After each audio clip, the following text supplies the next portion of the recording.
తెలియబడిన చిక్కులు ఫలానా విధంగా ఉన్నాయి డాడీ, కనికరించు అని అడిగేది ఈ దేవుడే నీకు ఆధారమైతే, ఈ దేవుడే నీకు దిక్కైతే, వేరొక దేనిని ఆశ్రయించకపోతే ప్రార్థన మానేసి నా దేవుడే నాకు దిక్కు, నా దేవుడే నాకు దిక్కు, నా దేవుడే నాకు దిక్కు అని నువ్వు పాటలు పాడుతూ ఉంటే దేవుడు వచ్చి అంటాడు, మరి దేవుడి దిక్కు అయితే నాకెంత సమయం ఇచ్చినావు?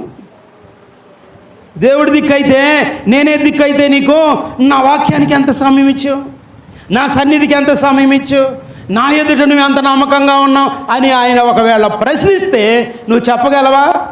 డాడీ నీ కొరకు ఇట్లా ఉన్నా నేను. ఒక భక్తుడు చెప్పుకున్నాడు. ఆ మాట చదువుదామా రండి. దేవుని పరిశుద్ధ వాక్యమైన బైబిల్లో యెషయా గ్రంథం 38వ అధ్యాయం